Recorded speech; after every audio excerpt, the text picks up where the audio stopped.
നമസ്കാരം, ഞാൻ ഡോക്ടർ ഭാഗ്യ, Q1B health കെയറിലെ Ayurveda ഡോക്ടറാണ്. നമ്മളെല്ലാവർക്കും ഭയങ്കര ഇഷ്ടമുള്ള ഒരു കാര്യമാണ് നമ്മുടെ പല്ലിന്റെ ഹെൽത്ത്, നമ്മുടെ ടീത്തിന്റെ ഹെൽത്ത് എപ്പോഴും ഒരു നോർമൽ രീതിയിൽ കൊണ്ടുപോകുന്ന ഒരു കാര്യം. പക്ഷെ നമ്മൾ ചെറിയ പ്രായത്തിൽ നിന്ന് വലിയ ആളുകളൊക്കെ ആവുന്ന സമയത്ത് അതിന് ചില ഡീക്കേസും കാര്യങ്ങളൊക്കെ വരാറുണ്ട്. പല കാരണങ്ങൾ കൊണ്ട് വരാറുണ്ട്. ക്യാവിറ്റീസ് വരാറുണ്ട്, അല്ലെങ്കിൽ അവിടെ ഒരു ജസ്റ്റ് ഒരു പ്ലേക്ക് പോലെ വരാറുണ്ട്, അല്ലെങ്കിൽ കുഞ്ഞുങ്ങളെ കേസൊക്കെ ആണെങ്കിൽ അവർക്ക് ഈ പല്ലിൽ കേടും ചില ആളുകളുടെ പല്ല് പൊട്ടിയൊക്കെ പോവാറുണ്ട്. അപ്പം നമുക്ക് എല്ലാവർക്കും ഇഷ്ടമുള്ള ഒരു കാര്യമാണ്, പക്ഷെ നമുക്കത് കറക്റ്റായിട്ട് ഫോളോ ചെയ്ത് പോകാൻ ഭയങ്കര ബുദ്ധിമുട്ടാണ്. അപ്പം ചില ആളുകളെ നോക്കുകയാണെങ്കിൽ, കുറച്ച് ഫെയർ ആയിട്ടുള്ള ആളുകളൊക്കെ നോക്കുകയാണെങ്കിൽ അവരുടെ പല്ല് കുറച്ച് നമുക്കൊരു ഡിമായിട്ട്, അതായത് ചെറിയൊരു യെല്ലോയിഷ് ടിഞ്ചിലൊക്കെ കാണാറുണ്ട്. അതുപോലെ തന്നെ കുറച്ചൊരു മീഡിയം കളേർഡ് പീപ്പിളിലാണെങ്കിൽ വല്ലാതെ ആ പല്ല് നല്ല തിളക്കത്തിലും കണ്ടുവരാറുണ്ട്. അപ്പം അതൊക്കെ നമ്മൾ കെയർ ചെയ്യുന്ന പോലെയാണ് അതിൻ്റെയൊക്കെ ഹെൽത്ത് കിടക്കുന്നത്.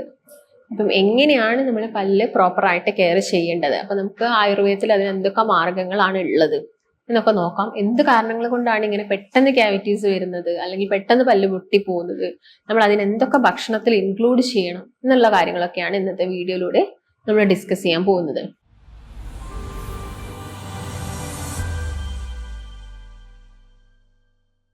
അപ്പൊ നമുക്ക് നോക്കാം. ഇപ്പൊ പ്രഗ്നന്റ് ലേഡീസിനൊക്കെ ആണെങ്കിൽ അവർക്കൊരു 5th month ഓൺവേർഡ്സ് നമ്മൾ വൈറ്റമിൻ ഡി ക്യാപ്സ്യൂൾസ് കൊടുക്കാറുണ്ട്. കാരണം അവരുടെ വയറിനുള്ളിൽ ഒരു കുഞ്ഞും കൂടി വളരുകയാണ്. അപ്പൊ അതിനും കൂടിയുള്ള നറിഷ്മെന്റ് കിട്ടുന്ന സമയത്ത് ചിലപ്പോൾ നമുക്ക് വൈറ്റമിൻ ഡിയുടെ ഡെഫിഷ്യൻസി, ഇത് ഒട്ടുമിക്ക വൈറ്റമിൻസിന്റെ ഒക്കെ ഡെഫിഷ്യൻസി നമുക്ക് വരും. അപ്പൊ അതൊക്കെ നമ്മൾ ഭക്ഷണത്തിലൂടെ ഇൻക്ലൂഡ് ചെയ്യും. പക്ഷെ വിറ്റാമിൻ ഡി എന്ന് പറയുന്നത് കുഞ്ഞിന്റെ ഇപ്പം വളർന്നുകൊണ്ടിരിക്കുന്ന കുഞ്ഞിന്റെ പ്രോപ്പർ ആയിട്ടുള്ള ആ ഒരു ബോണിന്റെ ഹെൽത്തിനാണെങ്കിലും, അതുപോലെ തന്നെ ടീത്തിന്റെ ഹെൽത്തിനാണെങ്കിലും, ഹെയർ ആണെങ്കിലും, അതുപോലെ തന്നെ എല്ലാം നോക്കുന്ന സമയത്ത് ബ്രെയിൻ ആണെങ്കിലും എല്ലാത്തിന്റെയും ഡെവലപ്മെന്റിന് എന്ത് ആവശ്യമാണ്? വൈറ്റമിൻ ഡി ആവശ്യമാണ്. അതിനാണ് ഒരു 5th month ഓൺവേർഡ്സ് നമ്മൾ വൈറ്റമിൻ ഡി ക്യാപ്സ്യൂൾസ് ഒക്കെ എടുക്കുന്നത്. അപ്പം ഒട്ടുമിക്ക പ്രഗ്നന്റ് ലേഡീസും പറയുന്ന ഒരു കംപ്ലൈന്റ് ആണ് അവർക്ക് ഒരു പല്ലുവേദന വരുന്നത്. ആ സമയങ്ങളിൽ പല്ലുവേദന വരാനുള്ള കാരണം ആ ഒരു അബ്സോർപ്ഷൻ പ്രോപ്പർ ആയിട്ട് നടക്കാത്തത് കൊണ്ടാണ്. ഇപ്പൊ ജനിച്ചു കഴിഞ്ഞാലും കുഞ്ഞുണ്ടായി കഴിഞ്ഞാലും നമ്മളൊരു ഒരു വയസ്സോളം നമ്മൾ കുഞ്ഞിന് വിറ്റാമിൻ ഡിയുടെ ആ ഒരു തുള്ളി മരുന്ന് കൊടുക്കുന്നുണ്ട്. അപ്പം അതൊക്കെ നമുക്കറിയാം. വിറ്റാമിൻ ഡി നമ്മുടെ ശരീരത്തിൽ ഒരുപാട് റോൾസ് പ്ലേ ചെയ്യുന്നുണ്ട്. ഇപ്പൊ ഈവൻ നിങ്ങൾക്കിപ്പം വല്ലാത്ത ക്ഷീണം അനുഭവപ്പെടുന്നുണ്ട്, നിങ്ങളെ മുടി വല്ലാതെ കൊഴിഞ്ഞു പോകുന്നുണ്ട്, പെട്ടെന്ന് നഖം പൊട്ടി പോകുന്നുണ്ട്, അല്ലെങ്കിൽ പല്ലുവേദന ഇടയ്ക്കിടയ്ക്ക് വരുന്നുണ്ട്, ഒക്കെ മേ ബി ഒരു പക്ഷേ വിറ്റാമിൻ ഡിയുടെ കുറവായിരിക്കാം. അപ്പൊ നമ്മുടെ പല്ലിന്റെ ഹെൽത്തിന് വിറ്റാമിൻ ഡി വളരെ അനിവാര്യമാണ്. വിറ്റാമിൻ ഡി കിട്ടുക എന്ന് പറയുന്ന സമയത്ത് മെയിൻ ആയിട്ട് നമ്മൾ സൂര്യപ്രകാശം, സൺഷൈൻ വിറ്റാമിൻ എന്നാണ് വിറ്റാമിൻ ഡിനെ നമ്മൾ വിളിക്കുന്നത്. അതിലൊരു മെയിൻ മെത്തേഡ് എന്ന് പറയുന്നത് സൂര്യപ്രകാശം കൊള്ളുകയാണ്. അതായത് ഒരു 11 മണി മുതൽ 2 മണി വരെയുള്ള വെയിൽ നിങ്ങൾ കൊള്ളാൻ നോക്കുക. ഇപ്പം റൂമിനുള്ളിലൊക്കെ ഇരിക്കുന്ന ആളുകളാണെങ്കിൽ മാക്സിമം ആയിട്ട് അവർക്ക് അത് അബ്സോർപ്ഷൻ കിട്ടില്ല. അപ്പൊ അവരെന്ത് ചെയ്യണം? അത് ഭക്ഷണത്തിലൂടെ എടുക്കണം. കൂടുതലായിട്ടും വിറ്റാമിൻ ഡി ഉള്ള ഫുഡ് എന്ന് പറയുന്നത് പാലും പാലുൽപ്പന്നങ്ങളുമാണ്. പാല്, തൈര്, മോര്, അതുപോലെ തന്നെ ചീസ്, യോഗർട്ട്, വെണ്ണ, ഇതൊക്കെ നിങ്ങൾ ഭക്ഷണത്തിൽ, അല്ലെങ്കിൽ പനീര്, നോൺ വെജ് കഴിക്കാത്ത ആളുകളാണെങ്കിൽ പനീർ ഉണ്ടാവും. പനീരൊക്കെ അവരുടെ ഭക്ഷണത്തിൽ മാക്സിമം ഇൻക്ലൂഡ് ചെയ്യുക. അതുപോലെ തന്നെ ചിക്കൻ ആണെങ്കിലും, ഇപ്പം റെഡ് മീറ്റ് ആണെങ്കിലും വൈറ്റ് മീറ്റ് ആണെങ്കിലും ഇവിടെ ബോൺ ഡെൻസിറ്റി ഒക്കെ കൂട്ടാൻ വേണ്ടിയിട്ട് നന്നായിട്ട് ഹെൽപ്പ് ചെയ്യും. അതുപോലെ തന്നെ മുട്ട ഡെയിലി നിങ്ങൾ കഴിക്കുക. ഒരു 1 മുതൽ 2 മുട്ട വരെ നിങ്ങൾക്ക് ഡെയിലി എടുക്കാവുന്നതാണ്. അതുപോലെ തന്നെ ഒരു ഗ്ലാസ് പാല് എല്ലാ ദിവസവും നിങ്ങളെ ഭക്ഷണത്തിൽ ഇൻക്ലൂഡ് ചെയ്യാൻ നോക്കുക. അതുപോലെ തന്നെ പച്ചക്കറികൾ, ഇലക്കറികൾ, പ്രത്യേകിച്ച് ചീര, മുരിങ്ങ, ഇങ്ങനെയുള്ള ഇലക്കറികളൊക്കെ നിങ്ങളുടെ ഭക്ഷണത്തിൽ ഇൻക്ലൂഡ് ചെയ്യുക. ക്യാരറ്റ് നന്നായിട്ട് കഴിക്കാം. ഇങ്ങനെയുള്ള കാര്യങ്ങളൊക്കെ നിങ്ങളുടെ ഭക്ഷണത്തിൽ എന്ത് ചെയ്യുക? മാക്സിമം ഇൻക്ലൂഡ് ചെയ്യാൻ വേണ്ടിയിട്ട് ശ്രദ്ധിക്കുക, വിറ്റാമിൻ ഡി കിട്ടാൻ വേണ്ടിയിട്ട്. അപ്പൊ വേറെ എന്തൊക്കെ കാര്യങ്ങളാണ് നിങ്ങളുടെ പല്ലിന്റെ ഹെൽത്ത് ഇംപ്രൂവ് ചെയ്യാൻ വേണ്ടിയിട്ട് നിങ്ങൾ ശ്രദ്ധിക്കേണ്ടതെന്ന് പറയുമ്പോൾ, മെയിൻ ആയിട്ടും ഒരു ദിവസം 2 നേരം ബ്രഷ് ചെയ്യാം. അതായത് രാവിലെയും അതുപോലെ തന്നെ രാത്രി ഭക്ഷണം കഴിച്ചിട്ടും നന്നായിട്ട് നിങ്ങൾ പല്ല് ബ്രഷ് ചെയ്യാം. ബ്രഷ് ചെയ്യുന്ന സമയത്ത് ശ്രദ്ധിക്കേണ്ടത്, നിങ്ങളിങ്ങനെ വേർട്ടിക്കലായിട്ട് പല്ല് ബ്രഷ് ചെയ്യുന്നത് ഒഴിവാക്കിയിട്ട് ഹൊറിസോണ്ടലായിട്ട് പല്ല് നന്നായിട്ട് ബ്രഷ് ചെയ്യുക. അതും വളരെ മൈൽഡ് ആയിട്ട്. നിങ്ങൾ കുറച്ച് സമയം എടുത്ത് ബ്രഷ് ചെയ്യുകയാണെങ്കിൽ വളരെ മൈൽഡ് ആയിട്ട് വേണം നിങ്ങൾ പല്ലിന് ബ്രഷ് കൊടുക്കാൻ വേണ്ടിയിട്ട്. പല്ല് നിങ്ങൾ ക്ലീൻ ചെയ്യുന്നത് പോലെ തന്നെ ഇമ്പോർട്ടൻസ് നിങ്ങളെ നാവിനും കൊടുക്കേണ്ടതുണ്ട്. കാരണം എപ്പോഴും നമ്മുടെ നാവും പല്ലും തമ്മിൽ ഒരു കോണ്ടാക്ട് വരുന്നുണ്ട്. അപ്പൊ നിങ്ങളെ പല്ലിൽ ഇപ്പം വല്ല ഡീക്കേസ് ഉണ്ടെങ്കിൽ, അല്ലെങ്കിൽ നിങ്ങളെ പല്ലിന്റെ ആ ഒരു ഭാഗങ്ങളിലൊക്കെ ചെറിയ ചെറിയ ഫുഡ് പാർട്ടിക്കിൾസ് ഒക്കെ കിടക്കുന്നുണ്ടെങ്കിൽ അത് നമ്മുടെ നാവുമായിട്ട് കോണ്ടാക്ട് ചെയ്തിട്ട് നാവിലും വരാം. പ്ലേക്സും കാര്യങ്ങളൊക്കെ നാവിലും വരാനുള്ള ചാൻസസ് ഉണ്ട്. അതാണ് കുഞ്ഞു മക്കളൊക്കെ ഉണ്ടാകുന്ന സമയത്ത് അവർ പാല് കുടിക്കുമ്പോൾ, അവർ പാല് മാത്രമാണ് കുടിക്കുന്നത് 6 monthോളം സമയത്ത് അവരുടെ നാവിലൊക്കെ പ്ലേക്സ് വരും. അപ്പൊ നമ്മൾ ജസ്റ്റ് ഒന്ന് കൈകൊണ്ട് ഒന്ന് തുടച്ച് കളയുന്ന, അല്ലെങ്കിൽ ഒരു നല്ല ഫ്രഷ് ആയിട്ടുള്ള ഒരു കോട്ടൺ ക്ലോത്ത് ഉപയോഗിച്ചിട്ട് അതൊന്ന് ഒപ്പി കളയുന്നതൊക്കെ എപ്പോഴും നല്ലതാണ്.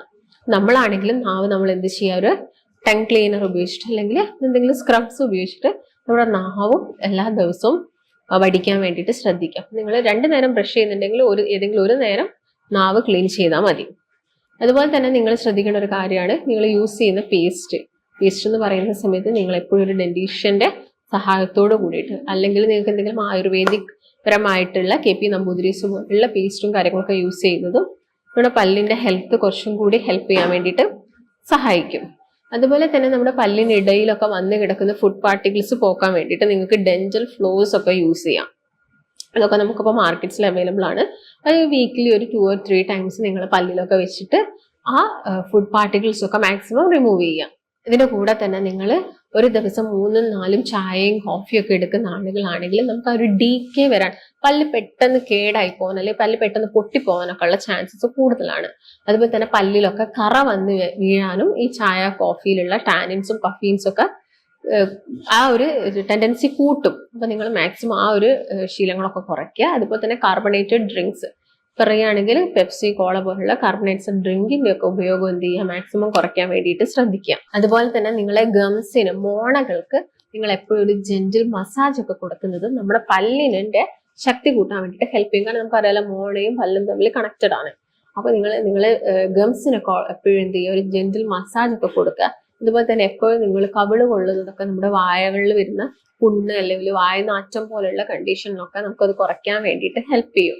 അല്ലെങ്കിൽ നിങ്ങൾക്ക് ഇപ്പം മഞ്ഞൾപ്പൊടി ഉപയോഗിച്ചിട്ടോ ഉപ്പ് ഉപയോഗിച്ചൊക്കെ നമുക്ക് വായിൽ എന്ത് ചെയ്യാം, കവിൾ കൊള്ളുന്നതൊക്കെ നല്ലതാണ്.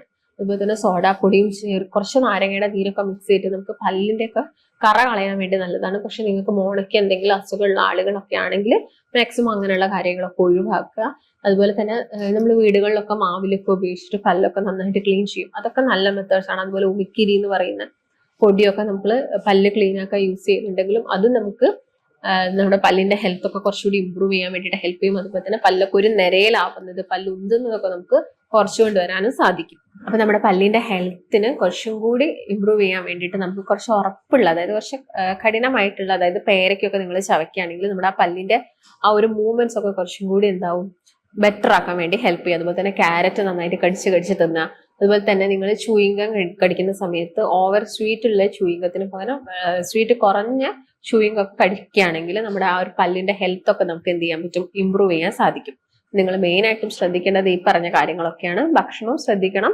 ഇതുപോലെ തന്നെ നിങ്ങൾ എല്ലാ ദിവസവും ബ്രഷ് ചെയ്യുന്ന കാര്യങ്ങളൊക്കെ പ്രത്യേകം പ്രോപ്പറായിട്ട് ശ്രദ്ധിക്കുക. അതുപോലെ തന്നെ നിങ്ങളൊരു ബ്രഷ് യൂസ് ചെയ്യുന്നുണ്ടെങ്കിൽ ആ ഒരു ബ്രഷ് 6 months കഴിഞ്ഞിട്ട് നിങ്ങൾ ആ ഒരു ബ്രഷും കാര്യങ്ങളൊക്കെ ചേഞ്ച് ചെയ്യുക. പിന്നെ നിങ്ങളെ ബ്രഷിന്റെ ഉള്ളില് ക്ലാവും അതുപോലെ തന്നെ പ്ലേക്കുകളൊക്കെ പിടിക്കുന്നതൊക്കെ എന്ത് ചെയ്യുക, നന്നായിട്ട് വാഷ് ചെയ്ത് കളഞ്ഞു പോക്കാനും നിങ്ങൾ പ്രത്യേക ശ്രദ്ധ കൊടുക്കേണ്ടതുണ്ട്. ഇല്ലെങ്കിൽ നമുക്ക് ഈ ബാഡ് ഓർഡർ, മൗത്തിൽ നിന്നുള്ള ബാഡ് ഓർഡർ പോലുള്ള കണ്ടീഷൻസ് ഒക്കെ ഉണ്ടാവും. അപ്പൊ നിങ്ങൾ ഇത്രയും കാര്യങ്ങളൊക്കെ ശ്രദ്ധിക്കുകയാണെങ്കിൽ നിങ്ങൾക്ക് ഈ പല്ലിന് വരുന്ന ഇടയ്ക്കിടയ്ക്ക് വരുന്ന വേദനകളും കാര്യങ്ങളും അതുപോലെ തന്നെ ബ്ലീഡിങ് ഗംസ് ഒക്കെ നമുക്ക് എന്ത് ചെയ്യാൻ പറ്റും, ഒരു പരിധി വരെ കുറച്ചു കൊണ്ടുവരാൻ സാധിക്കും. നിങ്ങൾക്ക് എന്തെങ്കിലും സംശയങ്ങൾ ഉണ്ടെങ്കിൽ താഴെ കാണുന്ന നമ്പറുമായിട്ട് ബന്ധപ്പെടുക. നമുക്ക് മറ്റൊരു നല്ല വീഡിയോ ആയിട്ട് വീണ്ടും കാണാം. നന്ദി.